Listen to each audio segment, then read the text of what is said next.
alaihi wasallam. Insyaallah hari ini kita akan mendengarkan tauhid dari Buya Ijazah, dan alhamdulillah pada pagi hari ini beliau sudah bersama kita. Jadi malu kita yang keduluan sama Buya. Ibu-ibunya mudah-mudahan masih di jalan dan semoga Allah memudahkan perjalanan semuanya. Untuk menyingkat waktu kepada Buya.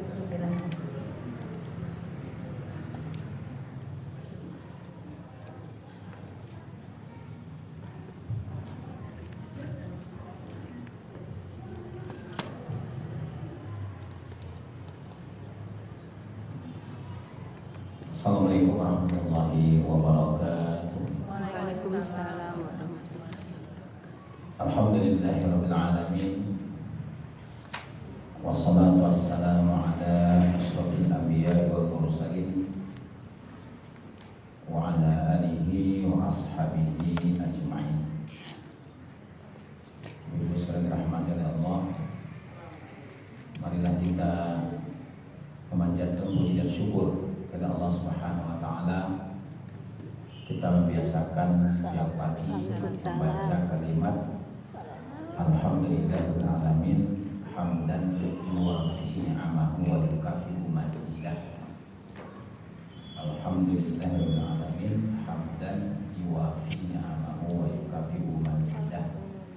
Yang artinya adalah segala puji bagi Allah Rabb semesta alam. Pujian Dia sempurnakan nikmatnya dan Dia cukupkan tambahannya. Makanya ini disebut sebagai rasa syukur terhadap nikmat dan minta tambah. Jadi ini yang dibaca oleh Nabi Adam alaihissalam dalam mengungkapkan syukurnya kepada Allah Subhanahu wa taala.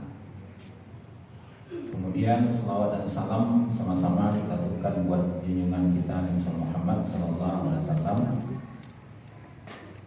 Ini juga selawat ini kita biasakan membaca minimal 10 kali pagi hari. Selawat yang simpel boleh, yang agak panjang dikit juga boleh. Kalau simpel kan Allahumma shalli ala sayyidina Muhammad wa ala ali sayyidina Muhammad, atau sallallahu ala sayyidina Muhammad wa ala ali sayyidina Muhammad. Jadi kalau misalnya yang agak panjang dikit, Allahumma shalli ala sayyidina Muhammad wa ala ali sayyidina Muhammad sholatan takunu laka ridhaan wa lihamdi adaan wa a'tihi al-wasilah wal maqam al-mahmud alladhi wa'adtah. Disebut dengan selawat ridho atau selawat al-munjiyat, ya. Munjiyat itu kan yang menyelamatkan.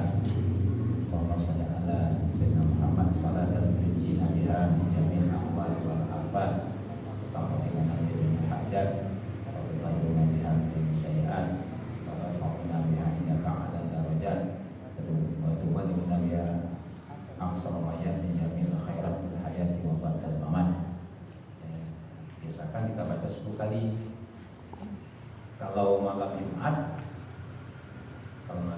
ya, dan hari Jumatnya kalau bisa baca 1000 kali, ya, supaya nanti kalau sebelum meninggal nanti berjumpa dengan Rasulullah dalam mimpi sebelum meninggal. Umumnya begitu pengamalan para ulama. Caranya sebetulnya sederhana. Ibu-ibu kan punya tasbih, ya. Tasbih itu yang Banyak. kayak ini. Tasbih ini kan kalau ini kan 3 ada bulan ini 33, ya. Nah, jadi 3 kali berarti 99. Nah, jadi cukup tambahnya 100. Caranya kita yang selawat yang mudah, ya, jangan panjang, ya. Sallallahu alaihi Muhammad, sallallahu alaihi Muhammad, sallallahu alaihi Muhammad, sallallahu alaihi Muhammad. Itu aja. Ya, baca selama sampai 10 kali putaran ini. Kalau 1 putaran kan udah 100. Kalau udah 10 kan 1000. Nah, kenapa? Karena 1 kali saja kita berselawat itu kata Rasulullah dalam hadis man shalla ya alaika salatan sallallahu alaihi wasallam. Dikata malaikat Jibril kepada Muhammad, ya Muhammad, man shalla alaika salatan, pada siapa yang bersolat engkau 1 kali, sallallahu alaihi wasallam, Allah membalasnya 10 kali. 10 kali. Jadi kalau ibu sholatnya 10 kali jadi 100. Kalau 100 kali, nah 1000. Kalau 1000 selawatnya berapa? 10.000. Dan itu mudah. Jadi di antara amalan yang memudahkan kita adalah berselawat dengan cara yang paling simpel. Yang maksudnya ada sedikit Muhammad. Tapi doakan juga kalau ganjil nggak apa-apa. Wa'ala ali sayyidina Muhammad. Dan selawat ini salah satu amalan kalau dirutinkan, ya dirutinkan menjadi kebiasaan kita sebelum meninggal, maka insya Allah kita meninggalnya husnul khotimah. Ya. Kemudian tidak akan diazab oleh Allah. Kenapa tidak diazab? Karena dirahmati. Tidak mungkin Allah mengazab hambanya yang dirahmatinya. Berselawat Nabi. Dan menurut pengamalan para ulama, fadilahnya yang lain, anak keturunan kita menjadi anak yang soleh. Walaupun mungkin pada awalnya kelihatan agak nakal, tapi ujung-ujungnya nanti dia menjadi anak yang soleh karena selawat orang tuanya. Nah, kita bukan anak kita ya cucu, ya. Kalau Samsil punya selawat, cucunya nanti tahu ada yang ulama besar nanti kita nggak tahu kan. Namanya kan tahu dari mana? Ya, sekali itu ada ulama katanya kabar-kabarnya dari Bogor asal masalahnya.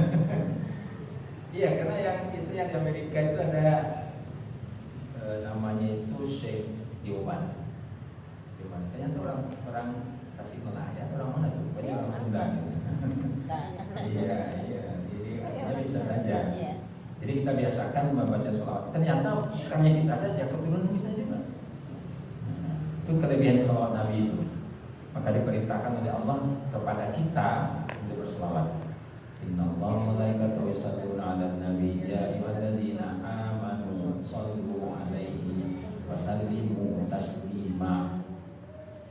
Dan menurut hadis orang yang berselawat itu disampaikan kepada Rasul. Jadi langsung dijawab oleh Rasulullah. Jadi Rasulullah itu memang secara fisiknya sudah meninggal, tapi ruhnya tidak.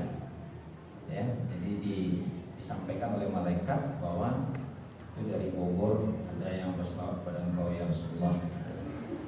Ibu majelis taklim, salam. Langsung dijawab. Itulah Rasulullah. Ya masih ini. Baik. Kita sekarang ini kan disebut dengan bulan Muharram.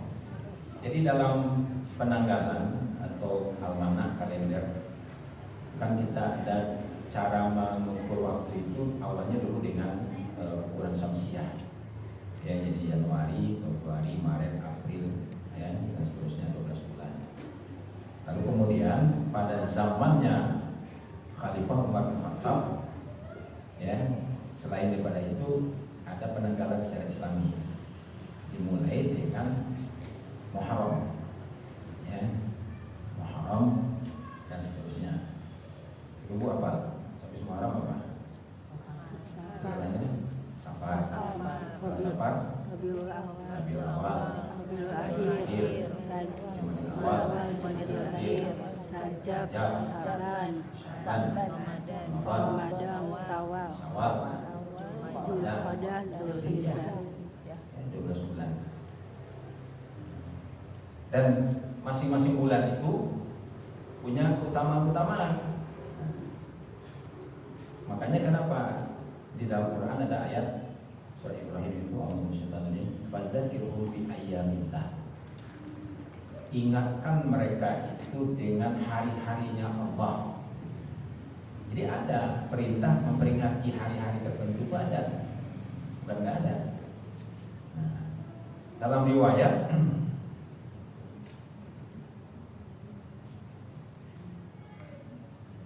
dalam Musnad Imam Ahmad an Abi Hurairah radhiyallahu anhu qala marra nabiyyu sallallahu alaihi wasallam bi unasin minal yahud. Ya Rasulullah itu suatu waktu melewati serombongan orang-orang Yahudi. Itu di kota Madinah.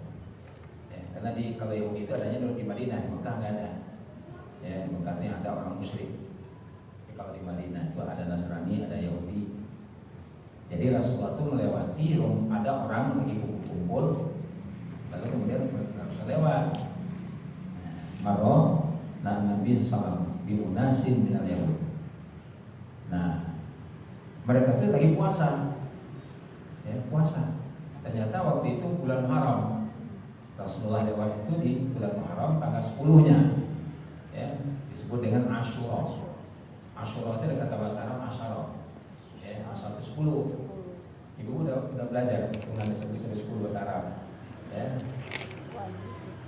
Pertama 1, 2, 3, 4, 5, 6, 7, 8, 9. Ya, baik.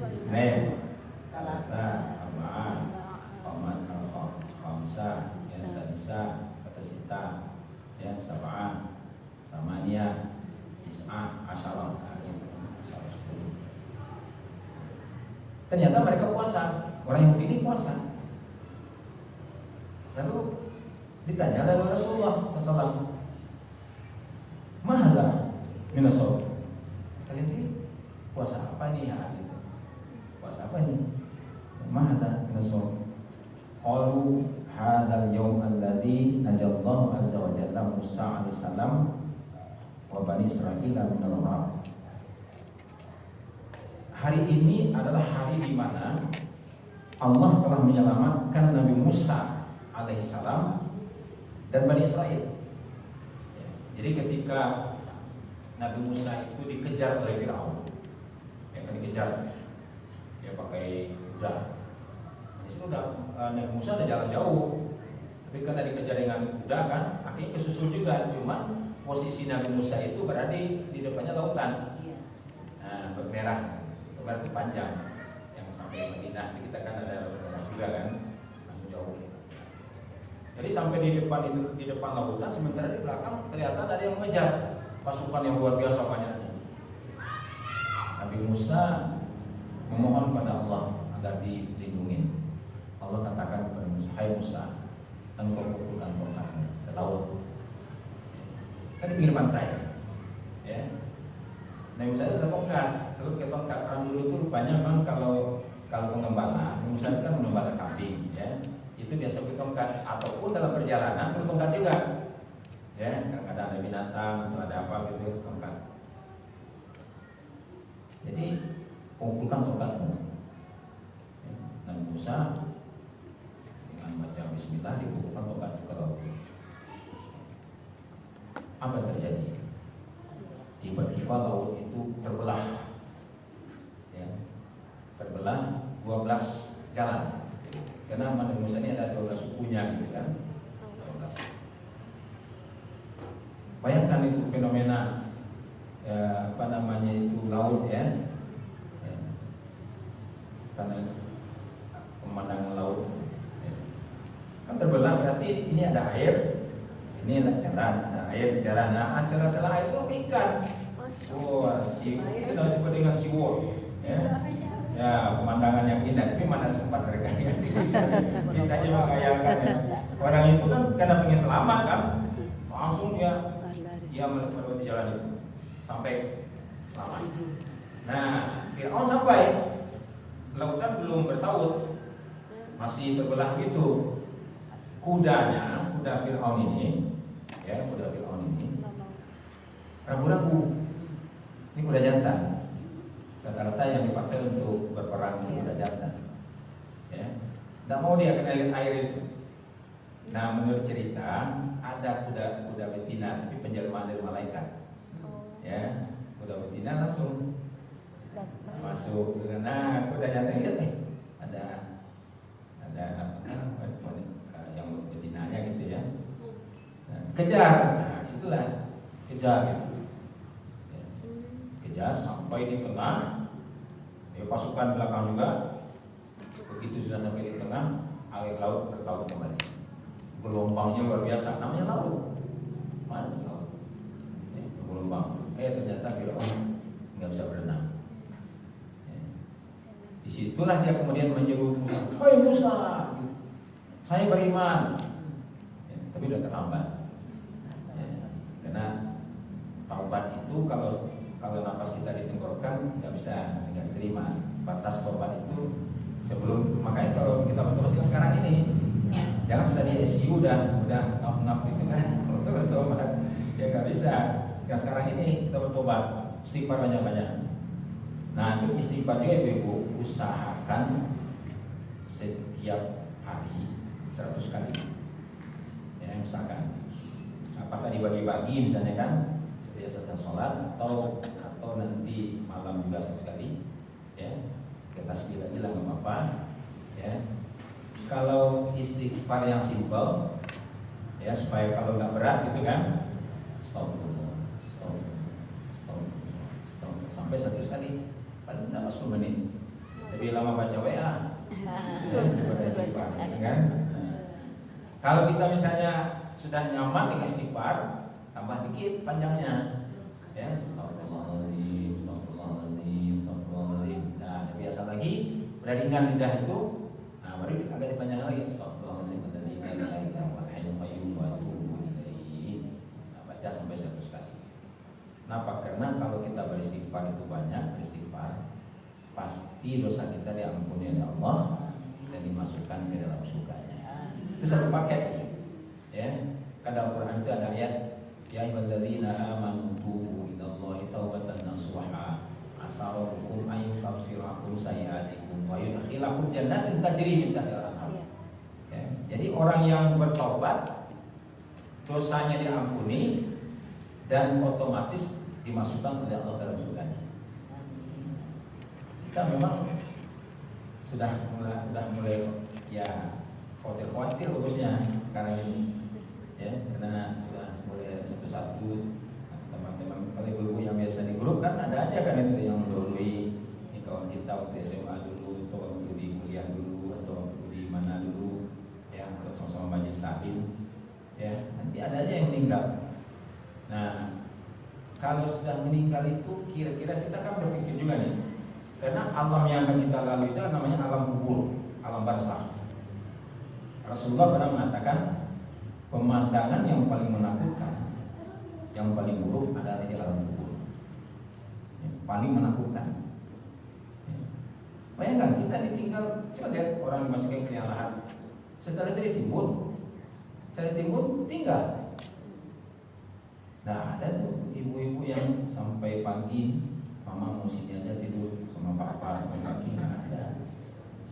Si bapak juga nggak ada juga, ya, nungguin kuburan ya istrinya gitu kan sampai pagi. Pak ayo pulang nggak mau nginap sih sampai pagi, nggak ada juga.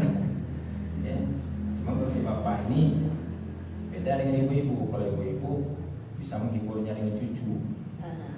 Kalau bapak termenung terus dia.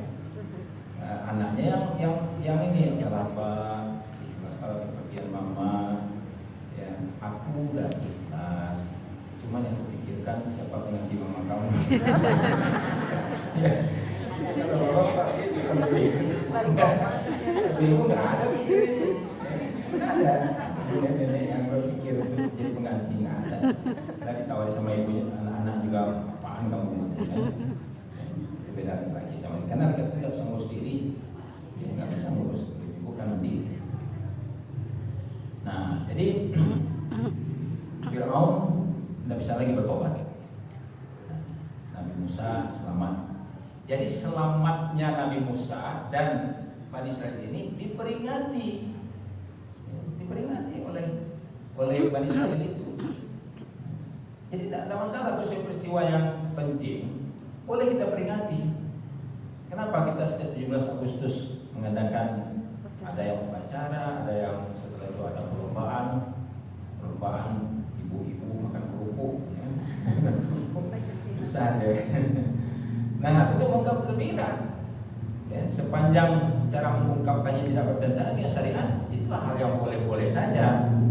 Apalagi peringatan oleh Nabi. Kalau peringatan Nabi itu kan acaranya kan nggak ada yang menyimpang, ya, baca sholawat berbanyak, puji-pujian, baca berjanji, baca burdah gitu kan, pujian syair-syair umumnya begitu.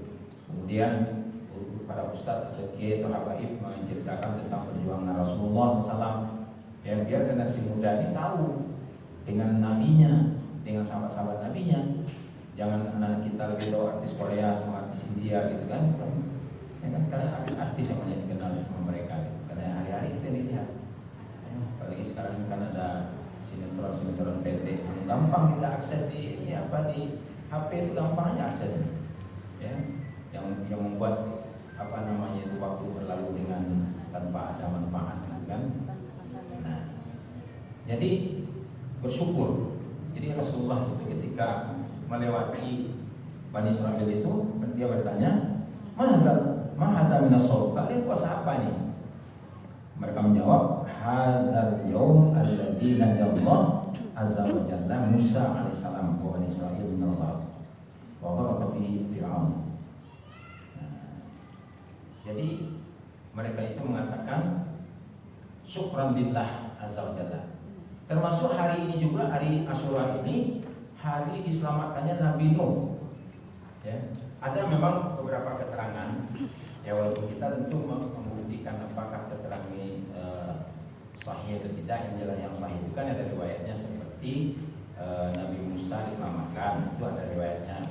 Nabi Nuh diselamatkan dari bencana banjir atau tsunami itu. Nah ada juga yang mengatakan diselamatkannya Nabi Yunus dari perut ikan. Itu terjadi pada hari Asyura juga. Sembuhnya juga Nabi Ayub, katanya hari Asyura juga. Ya banyak lah. Intinya memang hari Asyura ini hari yang sangat luar biasa. Makanya kita pun dianjurkan untuk berpuasa. Nah kira-kira kalau kita hitung dari sekarang ini kan yang kedua nih. Tanggal 10 itu hari apa? Kamis. Nah usahakan dicatat itu dulu kali. Kamis itu puasa Asyura. Nah hanya saja Rasulullah pernah bercita-cita begini. Saya kalau berarti dia udah merasa juga waktu umurnya kan ya. Jadi dikatakan kalau nanti tahun depan saya masih ada, saya akan puasa tanggal 9-nya. Yang menyelisihi apa oleh orang Israel. Yang Yahudi. Jadi kita puasa. Nah puasa tanggal 9 namanya Tasu'a. Ya Tasu'a. Nah pertanyaan kadang-kadang boleh nggak kita berpuasa selain itu? Jawabannya boleh. Ya, karena Muharram disebut dengan Syahrullah, bulannya Allah. Ya, jadi Rasul itu banyak puasa juga. Cuman Rasulullah kan tidak mau membebani berat kepada umatnya. Itulah Rasul itu sangat azizun alaihi ma'anittum harisun bil mu'minina raufur rahim. Jadi Rasulullah itu sangat merasakan betul bagaimana kesulitan umatnya dan ingin umatnya itu terbebas dari kesulitan. Jadi nggak mau dia memberi beban berat. Tarawih saja coba perhatikan tarawih. Rasulullah itu tengah malam datang ke masjid, ya Ramadan. Dia nggak ngajak-ngajak orang, ayo kita sholat ikutin saya, enggak. Sholat aja, cuma kebetulan di masjid. Biasanya beliau itu sholat malam di rumah. Jadi pas Ramadan tengah malam, beliau pergi ke masjid. Dilihat oleh sahabat, Rasulullah, ya, diperhatiin sama sahabat. Rasulullah sholat. Tadi Isya udah sholat sama mereka. Nah ini tengah malam nih, sholat datang. Lalu ikutlah di belakang. Ya. Ternyata Rasulullah setelah itu nggak melarang. Begitu saya salam, ya beliau sholat biasa 4 rakaat tambah 3 witir. Habis itu subuh.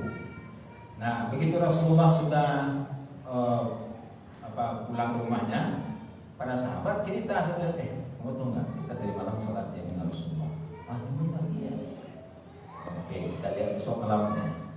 Jadi sahabat yang malam itu nggak nginap di masjid, ya, yang di rumahnya perginya subuh saja. Sekarang nginap di masjid, menunggu Rasul.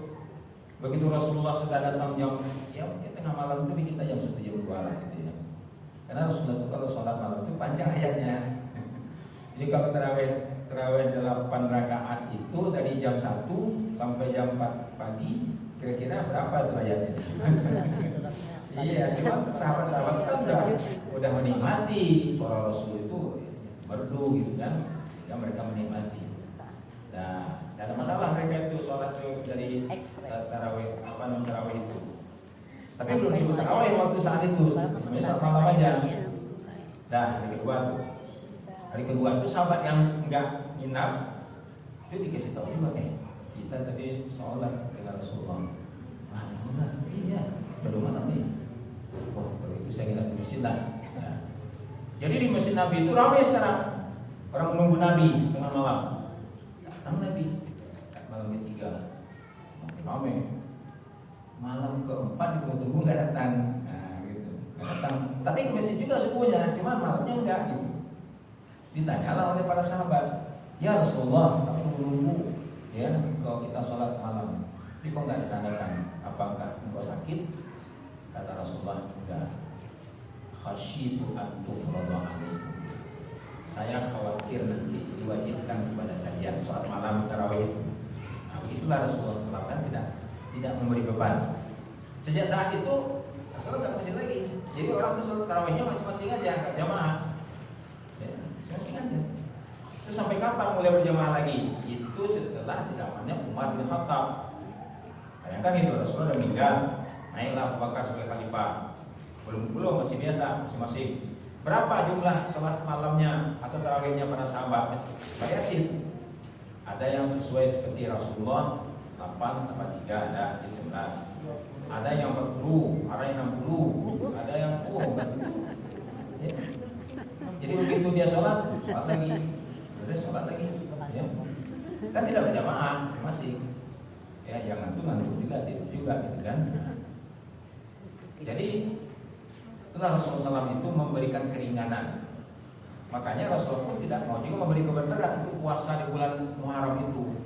Hanya bulan itu saja, cuma satu hari, tambah 2 hari lah kalau 9-10. Nah, fadilahnya secara pahala dosa kita diampuni setahun. Kalau kita puasa. Dan itu bentuk syukur kepada nikmat dan karunia yang Allah berikan kepada kita. Itu namanya hari Asyura, ya, 10 Muharram. Nah, cuman ada juga kejadian di hari Asyura itu, 10 Muharram itu, Sayyidina Husain terbunuh di Karbala. Ya, Karbala terbunuh tanggal 10 juga. Makanya orang-orang Syiah tanggal 10 itu memperingati juga. Bukan berpuasa, tapi melukai diri. Ya, melukai diri. Sambil kadang ada yang berantem dengan temannya gitu kan, tawuran gitu, sambil luka-luka. Ya. Di beberapa negara yang mayoritas banyak Syiahnya seperti Irak, Pakistan, dan juga Iran pun sebagian juga yang. Jadi di Iran itu Syiah itu bermacam juga ininya, ada sekte-sektenya juga gitu. Ya, ada yang ekstrimnya, ada yang moderatnya. Kebetulan yang sekarang ini agak moderat. Ya, di Khamenei ini tidak terlalu ini sama kalau sunnah yang lain gitu, dan dimusuhin lah. Ya, hanya kan mereka ingin membantu Palestina supaya merdeka, kan bagus juga. Ya, mudah-mudahan ini memang terwujud gitu, kalau Palestina merdeka, kan Israel dimusuhin oleh semua bangsa, gitu kan, sehingga mereka menjadi lemah. Kan Israel masih kuat, ya masih nyerang-nyerang juga pakai rudal, gitu kan. Ya. Jadi kembali kita kepada hari Asyura. Jadi ini adalah hari di mana kita disunahkan berpuasa. Ya. Namanya puasa Asyura. Supaya menyelisihi orang-orang Yahudi, kita upayakan puasanya tanggal 9. Bahkan ada juga riwayat kalau nggak sempat tanggal 9 misalnya gitu kan, ada tanggal 11 ya. Jadi sehari sebelum dan sehari sesudah. Ya. Baik. Nah, saya ingin melanjutkan tentang persiapan kita dengan amal soleh, ya, sisa-sisa umur ya. Dulu pernah kita bahas sedikit. Jadi ini ada buku tipis sebetulnya. Judulnya adalah Wana Imul Umur. Wana Imul Umur itu artinya adalah umur kita itu diisi dengan amal-amal ibadah yang bermanfaat untuk hari akhirat kita. Ya, makanya kalau kita bangun di pagi hari itu karunia Allah. Maka kita ucapkan alhamdulillahilladzi ahyana ba'da amatana wa ilaihi nusyur. Kenapa? Berarti Allah masih memberikan kepada kita kesempatan untuk mempersiapkan, ya, hari yang berat. Jadi hari akhirat itu disebut oleh Allah hari yang sangat berat, yauman saqilah. Innaha la yuhibbul 'adilah wa yad'una wara'ahum yauman saqilah. Ya. Ya, jadi hari yang sangat berat. Kenapa berat?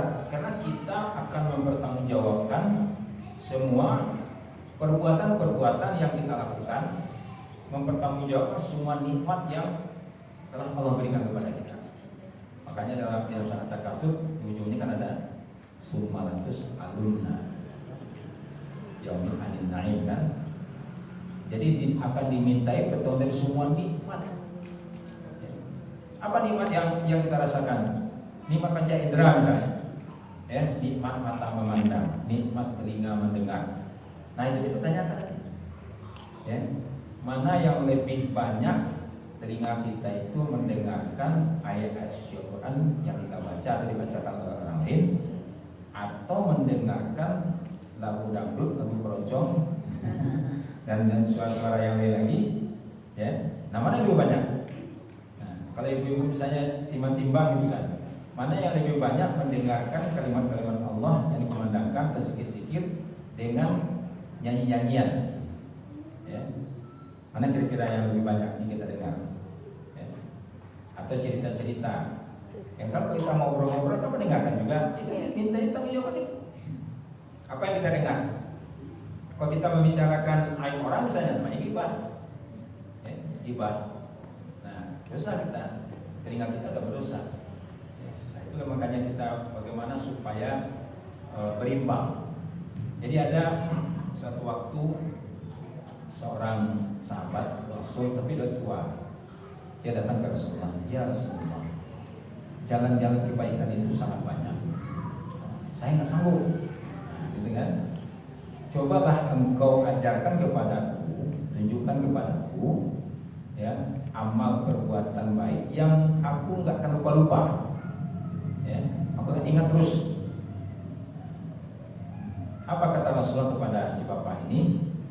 Kamu jadikan lisanmu basah menyebut nama Allah. Kan sederhana jawaban Rasulullah, supaya mudah diingat. Ya. Jadikan lisanmu itu basah menyebut nama Allah. Maksudnya apa? Berzikir. Ya, berzikir menyebut nama Allah sebanyak-banyaknya. Ya, baik dalam keadaan kita berjalan, dalam keadaan kita duduk, dalam keadaan berbaring pun ingat pada Allah. Dulu itu ada ulama dia berkunjung ke Indonesia, di pesawat dia meninggal, tapi sedang apa gitu, sedang berzikir, baca buku, baca apa gitu ya. Nah, banyak orang itu meninggal itu apa yang menjadi kebiasaannya. Maka kita biasakan berzikir itu supaya kita saat kita meninggal itu ya berzikir. Ya. Kalau kita lihat ya apa namanya di Songko ya meninggal Songko Timah. Bayangkan malam Jumat ya satu.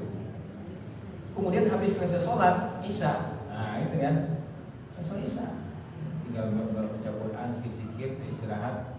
Oh, luar biasa. Ya. Karena ada orang meninggal itu kadang-kadang lagi shopping, ya. Ada yang lagi membawa berita. Kalau iseng-iseng ibu-ibu nanti kalau di YouTube tuh tulis saja meninggal mendadak, nah gitu kan. Banyak itu di nikah sekarang kan sudah terekam semua, ya. Jadi zaman sekarang kan zaman dimana semuanya bisa terekam, rekam jejak orang itu bisa dilihat, ya. Ada CCTV dan segala macam kan, ada media-media. Jadi ada orang yang waktu itu yang bisa saya lihat juga, gitu ya. Jadi di suatu tempat ada kenduri, ya kenduri. Jadi kebiasaan di daerah itu rupanya kalau ada kenduri itu ada nyanyi. Ya biasalah kalau nyanyi-nyanyi gitu kan, nyanyi Melayu. Jadi ada bapak-bapak, ya dengan lincahnya dia menyanyikan, oh suaranya bagus nih, nyanyi Melayu. Tiba-tiba dia jatuh, orang kira action, ya menjatuhkan diri misalnya kan, tuh orang nggak, tahu-tahu nggak bangun, ya bangun selesai. Begitu di ya berita berikutnya kan pada sudah dibawa ke rumah sakit segala macam kan, cuma berita berikutnya meninggal. Jadi meninggalnya sedang nyanyi dangdut. Nah, ada ibu-ibu juga, itu kayaknya daerah Bogor juga itu ada pembeli catering kayaknya kan gitu kan, nyanyi gitu. Pasti nyanyi belum selesai jatuh dengan ada. Jadi makanya kita usahakan ada kebiasaan kita yang baik. Ya, apakah itu berzikir, apakah baca Quran atau sholat sunnah gitu yang biasa. Jadi gini, dalam satu hadis itu Rasulullah mengatakan di sini ada juga nanti keterangannya, ahabbul amal ilallah. Jadi amalan yang paling Allah sukai. Berarti kalau Allah suka dengan amalan itu, suka juga Allah kepada yang melaksanakannya. Artinya mencari kecintaan Allah, ya, melalui amal yang disukai oleh Allah. Ya, amal disukai oleh Allah. Kita juga kadang-kadang kan kalau ada orang yang sama hobinya, sama sukanya kan jadi akrab. Ya, orang suka hobi bola kan, temannya ya sama-sama hobi bola juga. Gitu. Ya, ibu yang suka senam kan, senam ini kan sama-sama orang senam juga. Gitu. Yang suka jalan-jalan, goes dengan sekarang yang goes sepeda tidak bapak-bapak aja, ibu juga ada. Ya. Nah, jadi mereka akrab itu, komunitas namanya, ya, community. Nah sekarang kita cari amalan yang membuat Allah sayang sama kita. Nah kata Rasulullah secara simpelnya begini, ahabbul a'mal ilallahi adwamuha wa in qalla. Yang berartikan amal ibadah yang paling disukai oleh Allah adalah amal ibadah yang dilakukan secara terus-menerus walaupun sedikit. Bilal dicintai oleh Allah sampai kedengaran suara telapak kakinya di surga, atau bahkan ada yang meriwayatkan langsung melihat sendalnya di surga. Lalu Rasul bertanya, hai Bilal, apa amalanmu? Ya, sehingga kamu mendahului kami di surga, kira begitu. Kata Bilal, saya ini selalu setiap batal berwudu dan selalu sunnah wudu. Jadi nggak pernah dalam 24 jam itu dia batal wudunya. Nah, gimana? Kalau ibu bisa tuh, wah luar biasa, ya. Cuman ibu-ibu yang paling susah kan menjaga wudu. Iya kan? Nah, karena perut laki-laki dengan wanita kan beda, ya. Jadi ada apa gitu. Nah, jadi tapi cari apa yang kebiasaan yang bisa ibu-ibu lakukan secara rutin gitu. Ya. Oh saya cuma bisa sebelum tidur, misalnya nih berzikir. Nah, apa zikir yang paling bagus sebelum tidur itu? Itu zikir kalimat la ilaha illallah. Ya.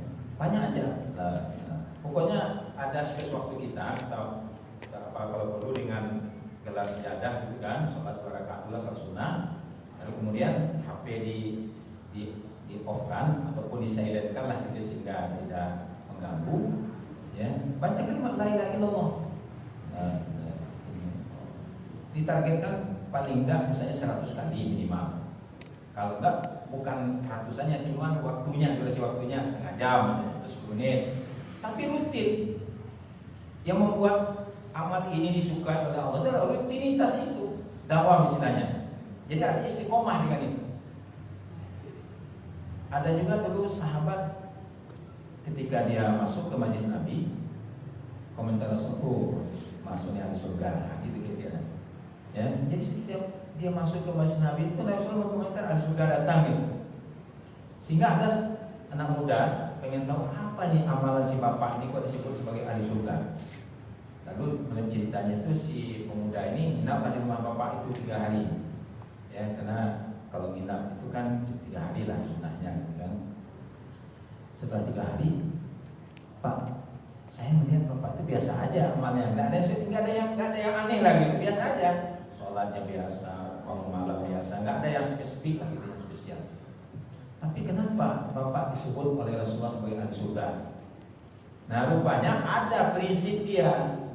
Prinsip dia dalam hidup itu adalah, saya kalau di pagi hari begitu keluar dari rumah, maka dia berazam, berniat di hatinya, setiap orang yang berjumpa dengannya akan diperlakukan baik.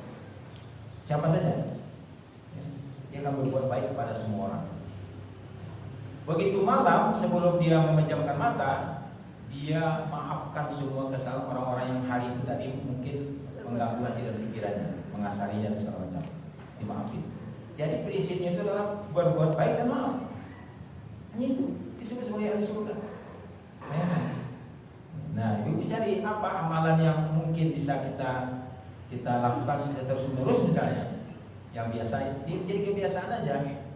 Ya, kan ada ibu-ibu setiap dia masak makanan, pokoknya disisihkan siapapun yang lewat depan rumahnya dikasihin saja gitu kan. Ya, nah, pokoknya asal ada orang yang kira-kira yang menurut dia akan menerima dengan baik lah gitu ya. Kan kalau kita ngasih juga kan dia juga gitu, jangan asal kasih nanti orangnya nggak terima kan. Nah, yang kira-kira lah. Nah, itu jadikan amalan. Ya. Atau sebelum tidur ibu-ibu membaca beberapa surah, tapi rutin. Ya, yang dianjurkan sekali adalah surah Al-Mulk. Kenapa? Karena surah Al-Mulk itu orang yang membiasakannya akan terhindar dari siksa kubur. Ya, karena kuburan itu ada siksanya. Ya. Kata Rasulullah SAW, waktu melewati 2 kuburan terdengar suara rintihannya. Ya, jadi Rasul berhenti. Ada apa ya Rasul? Ini lagi disiksa. Lalu diambil surah korma, dipatahin, ditaruhnya di situ. Kata Rasul, mudah-mudahan selama korma ini masih basah, ya dia diringankan karena bertasbih korma ini. Saya nggak dengar lagi Rasulullah suara rintihan, tapi dia terbiasa itu cuma kedengaran. Ya. Nah kata Rasulullah SAW, andaikan kalian mendengarkan, ya pingsan, nggak kuat kita mendengarkan, ya cuma untuk kita nggak mendengar. Kayaknya orang-orang yang tinggal di Geredet, tinggal di Wembedes, ya biasa aja dia ngopi-ngopi dia malam-malam, padahal dia nggak tahu tuh di bawah itu asal apa gitu kan. Ya untung kita nggak tahu. Ya, apa yang disiksa ada yang macam-macam. Nah, jadi amal ibadah yang kita lakukan secara rutin terus-menerus. Baik, jadi upaya kita untuk mengisi waktu kita ini, pertama di pagi hari. Kalau kita bisa mendapatkan waktu yang cukup, sholat 2 rakaat sebelum subuh. Ya. Sebelum kita sholat subuh, sholat 2 rakaat. Namanya itu qobliyah fajar.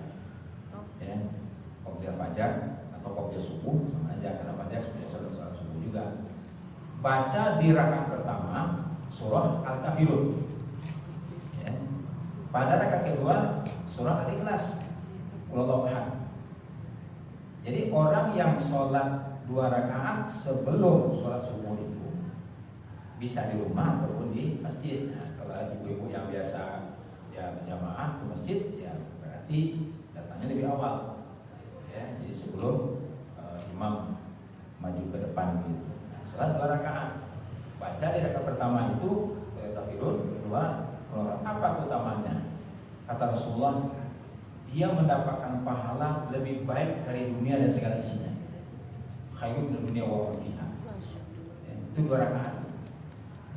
Nanti dia akan merasakan nanti begitu di surga kan, ya, dari mana nih pahalanya? Kita nyata dari 2 rakaat sebelum subuh. Nah, setelah itu kan berjalan waktu.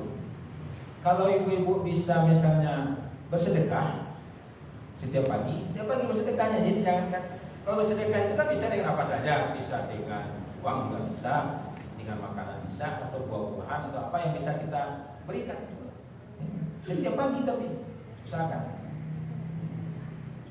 Nah, sedekah. Kemudian yang kedua, waktu kan berjalan. Kalau di kita ibu-ibu susah kalau untuk suruhnya.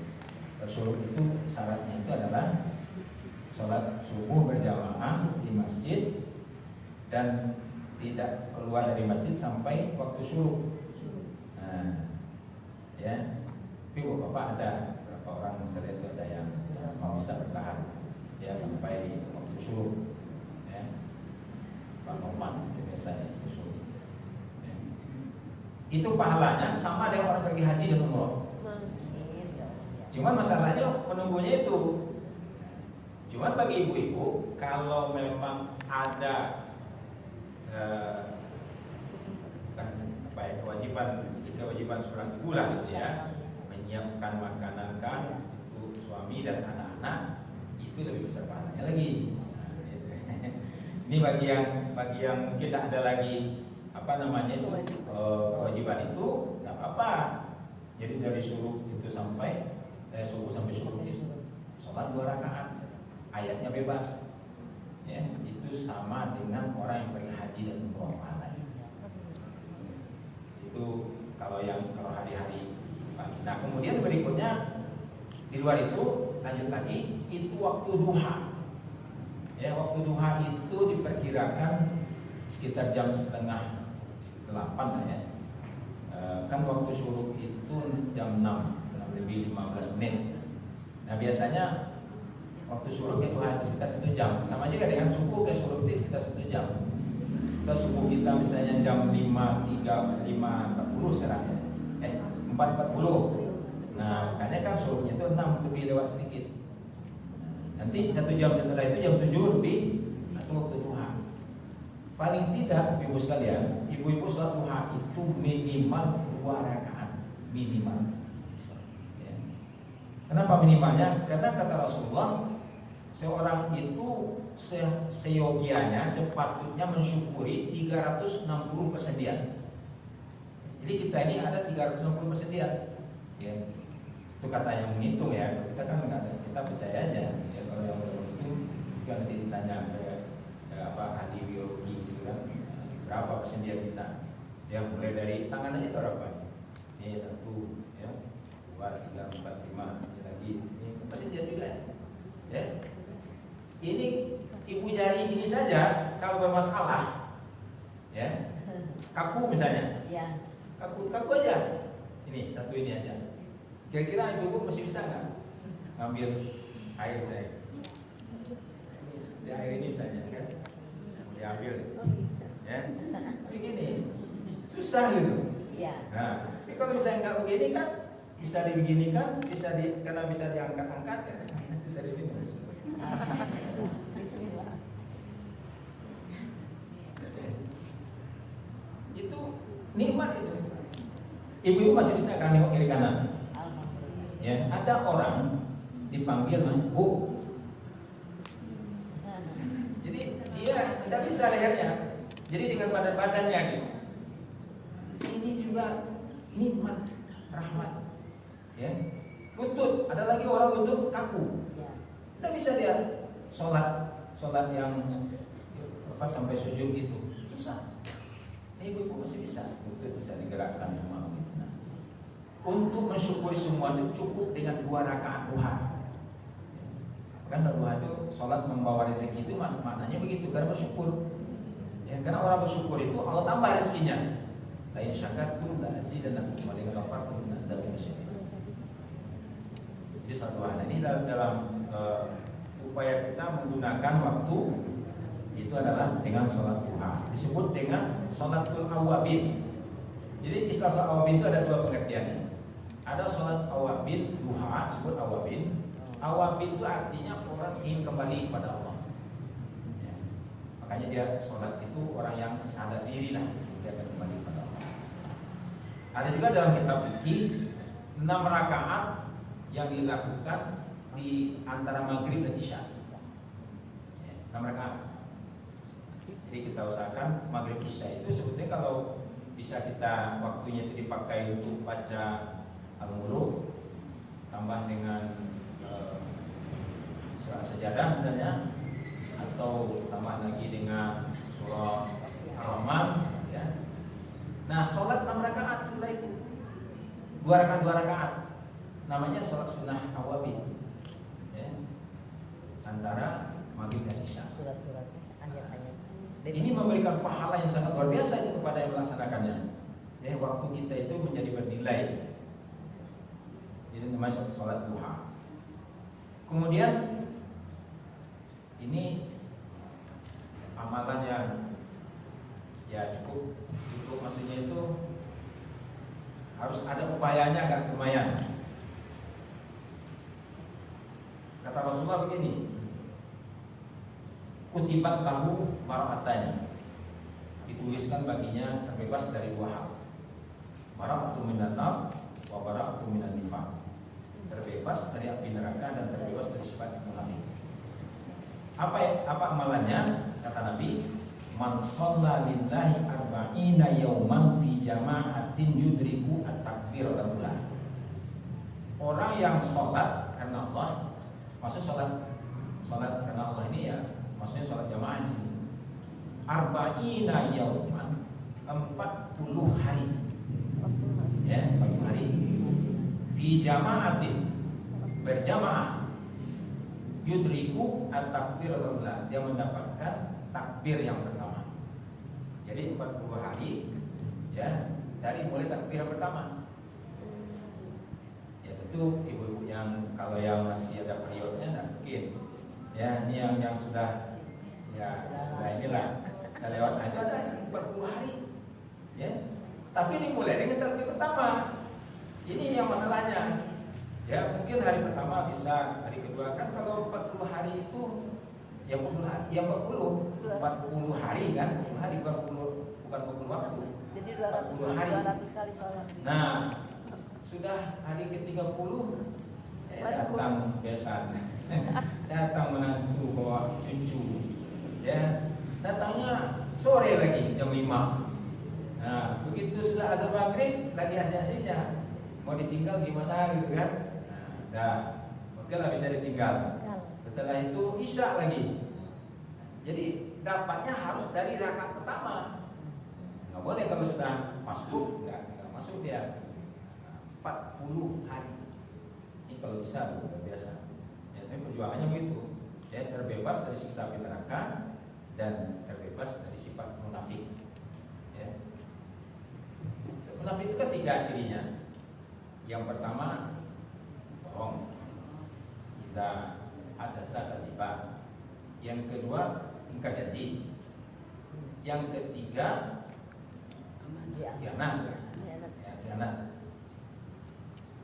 Saya kepikirnya begini, kalau sekiranya nih pemerintah misalnya sebelum mengangkat pejabat, dia disuruh sholat 40 hari, ya, 40 hari dari takbir pertama supaya terhindar dari sifat munafik. Apa sifat munafik yang banyak berkembang sekarang? Khianat. Berkhianat dengan jabatannya. Dan itu sekarang yang jadi masalah. Yang sekarang lagi rame-rame gitu kan, MBG itu kan.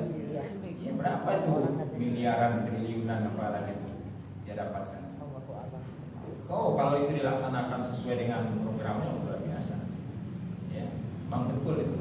Sejahtera, makan enak, apa segala macam kan. Kan yang menjadi masalah kan di perut sebetulnya.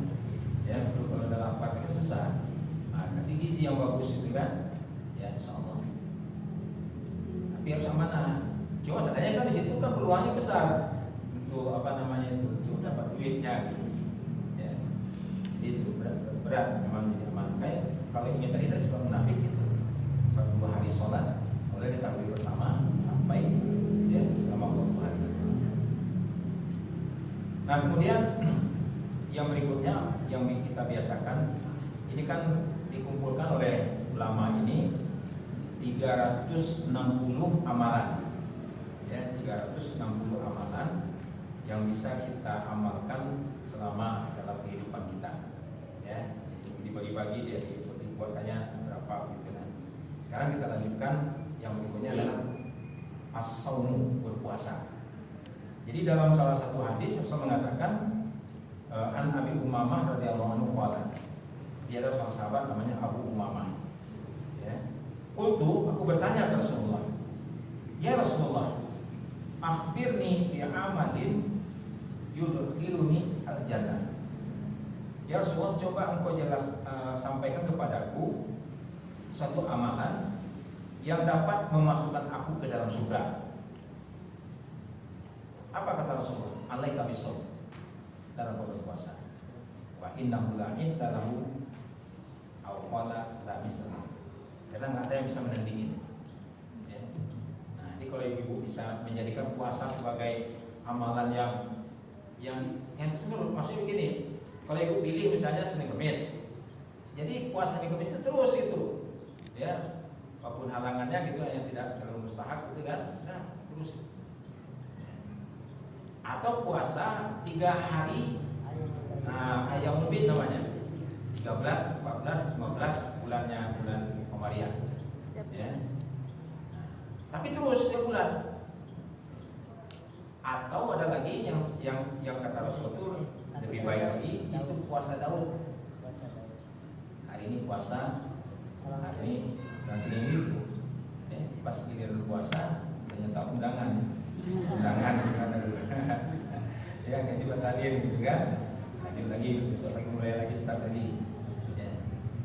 Nah, kalau hikmah secara kesehatan, ya kan kata Nabi kan sumu tasihu. Berpuasalah kalian akan sehat. Ya. Saya pernah ada bapak-bapak itu di Masjid Raya Bogor. Saya ada ngisi kajian di situ pagi-pagi. Dia bercerita, Pak Ustaz, saya itu dulu pernah kena stroke, lumpuh, udah macam-macam obatnya gitu, pakai inilah itulah, pokoknya udah semuanya dicoba gitu. Akhirnya terakhir dia hanya mengandalkan puasa. Pokoknya dia puasa.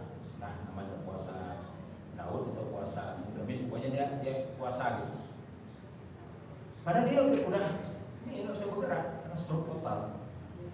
Lama-lama katanya sedikit bisa bergerak tangan, kaki. Saya puasa terus sampai akhirnya dia bisa pergi ke masjid. Ya, bisa. Tapi puasa obatnya dia. Kalau misalnya kalau kita agak terhindar dari stroke, ada juga caranya. Itu yang diajarkan oleh Rasulullah kepada Qabisah ibnu Makharib. Ini dulu pernah saya sampaikan juga gitu ya. Jadi ada seorang sahabat namanya Qabisah ibnu Makharib, pagi-pagi dia udah tua. Ya Rasulullah, saya udah tua nih, apa amalan yang bermanfaat bagi diriku? Kata Rasulullah, begitu engkau selesai sholat subuh, baca doa ini. Nah, apa doa diajarkan? Subhanallah wa bihamdihi, subhanallahil azim, la haula wa la quwwata illa billahil azim. Nah, jadi subhanallah wa bihamdihi, subhanallahil azim, la haula wa la quwwata illa billahil azim. Baca 3 kali. Tapi setiap subuh kamu akan terhindar pertama dari kesedihan. Ini rupanya penyakit orang tua itu suka sedih, terlambat transferan. Yang paling buat sedih. Jadi kamu akan terhindar dari kesedihan, dan kamu akan terhindar dari penyakit lumpuh.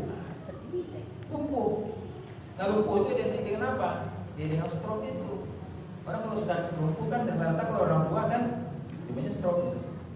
Nah, cuma sebelum kita kena gitu ya, maksudnya sebelum kita kena kita amalkan ini. Ya, begitu saya subuh baca subhanallah bihamdihi subhanallahil azim, la haula wala quwwata illa billahil azim. Nah, kalau ibu-ibu pengen pahalanya seperti orang berzikir mulai dari subuh sampai duha, kalimatnya itu juga, cuma ada sedikit beda. Itu baca juga 3 kali. Subhanallah wa bihamdihi adada khalqi wa ridha nafsi wa zinata arsy wa midada kalimati.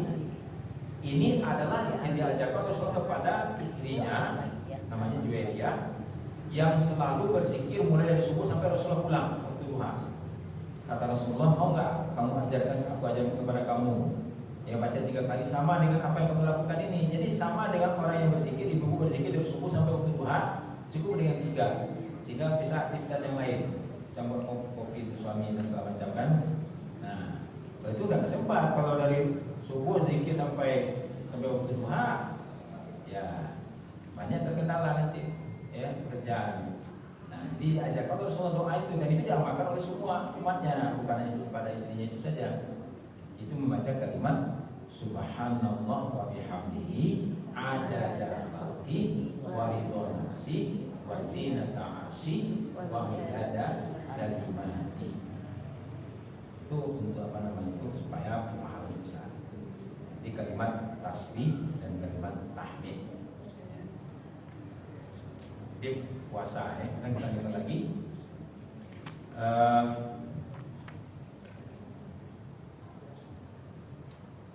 Rasul mengatakan ini ada amalan. Keuntungannya, kita baca keuntungannya dulu ya supaya kita nanti termotivasi apa nih amalannya. Kata Rasul begini, kanat lahu adla asyri riqab. Pahalanya seperti orang yang memerdekakan 10 orang budak. Dulu mendekatkan budak itu mahal, ya, mahal. Sehingga banyak orang yang tidak sanggup, ya kecuali mengorbankan. Makanya Bilal itu kan dimerdekakan oleh Abu Bakar. Berapapun diminta oleh tuannya Abu Bakar itu dimerdekakan. Jadi pahalanya adalah seperti memerdekakan 10 orang budak.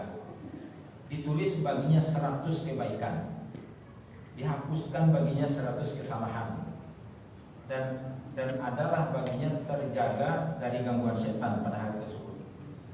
Dan tidak ada orang yang melebihi pahalanya utama kecuali orang yang melebihi membaca daripada apa dia baca. Apa amalannya? Yaitu orang yang mengucapkan kalimat la ilaha illallah wahdahu la syarikalah lahul mulku wal hamdu wa lahu syai'un qadir fi yaumin mi'ata marrah. Di kalimat la ilaha illallah wahdahu la syarikalah lahul mulku wal hamdu wa lahu syai'un qadir 100 kali. Kan baca dibagi. Kalau baca 100 kali berapa kira-kira waktu yang pakai? Ada 10 menit. 10 menit. Ya, 10 menit lah. Ya. La ilaha illallah wa la syarikalah lahul mulku wa lahul hamdu wa huwa ala kulli syai'in qadir. Ada yang menambah yuhyi wa yumiit, Bapak. Ya. Tapi bacanya 100 kali dan rutin. Nanti kembali lagi kita kepada rutin. Ya. Rutin bacanya.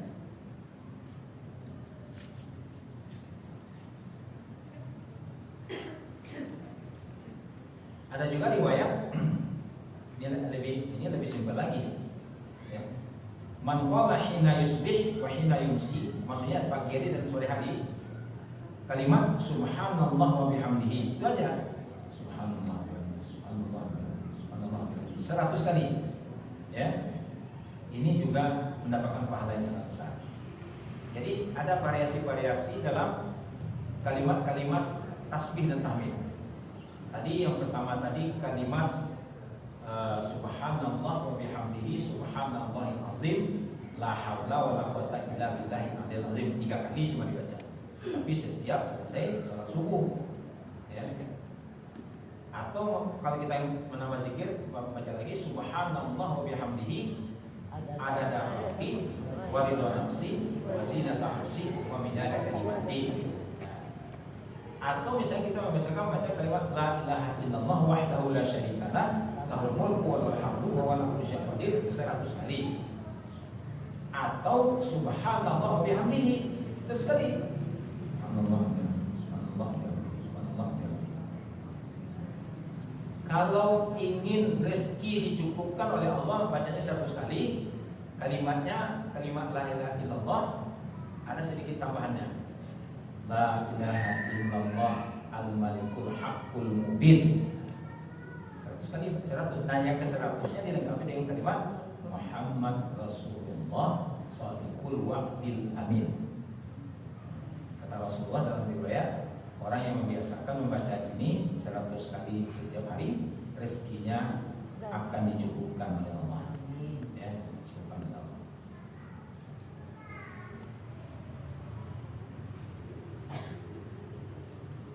Kemudian amal ibadah berikut lagi yang ini juga bisa kita amalkan. Jadi seseorang bertanya kepada Rasulullah SAW, ayu Islam yang khair? Islam yang bagaimanakah yang terbaik ya Rasulullah?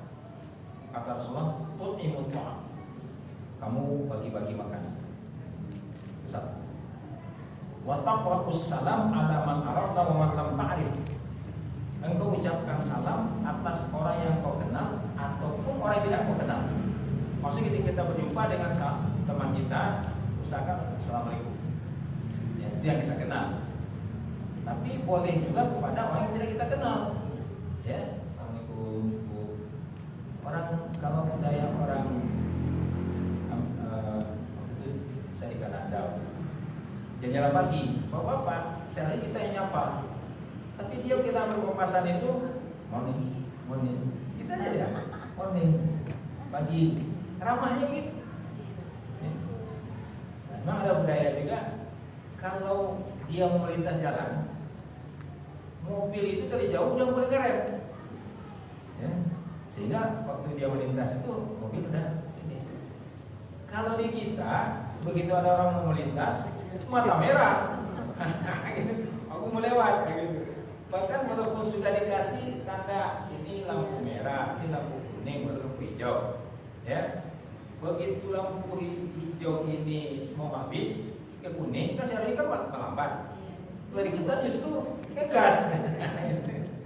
Ya, menyempatkan yang sedikit itu menjelang merah itu.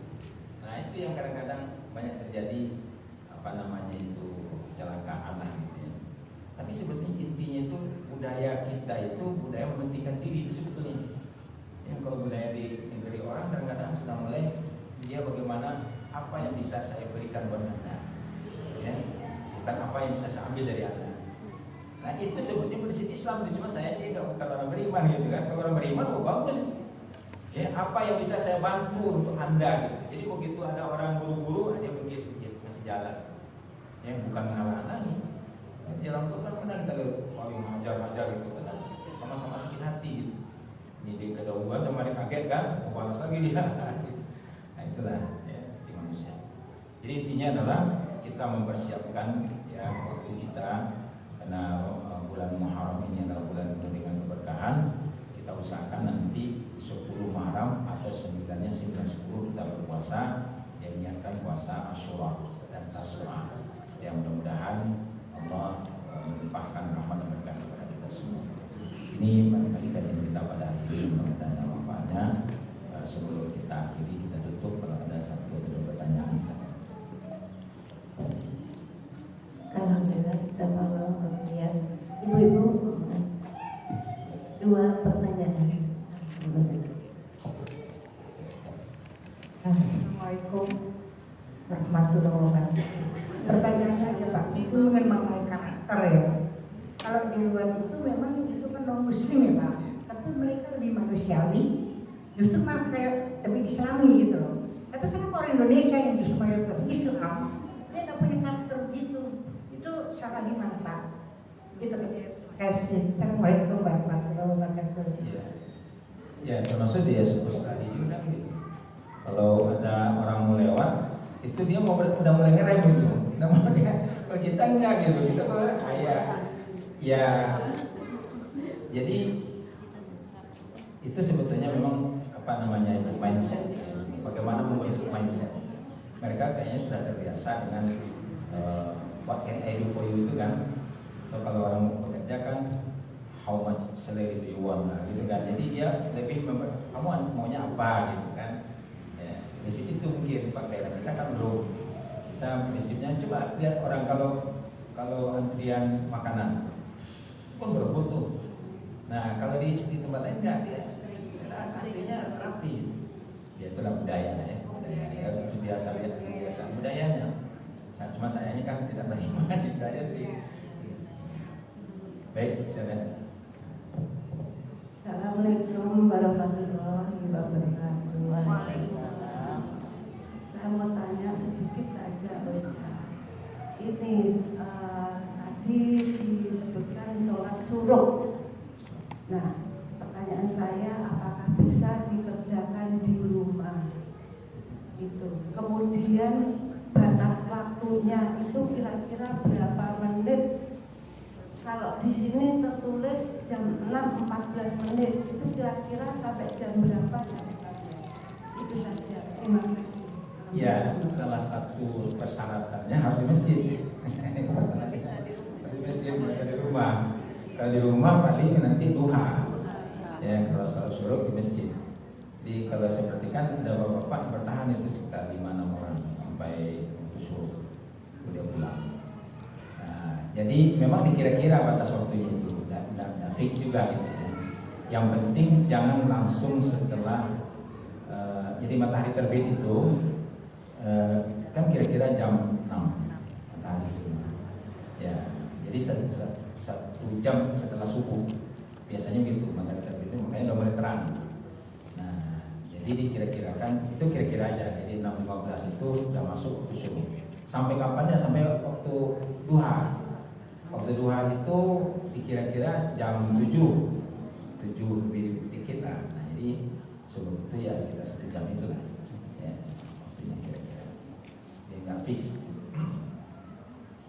Baik Ibu sekalian, mudah-mudahan sehat walafiat dan tanggal 9-10 Muharram Allah berikan kekuatan kepada kita untuk bisa puasa Asyura dan Tasyura dan Asyura. Demikian kita tutup. Assalamualaikum warahmatullahi wabarakatuh. Waalaikumsalam.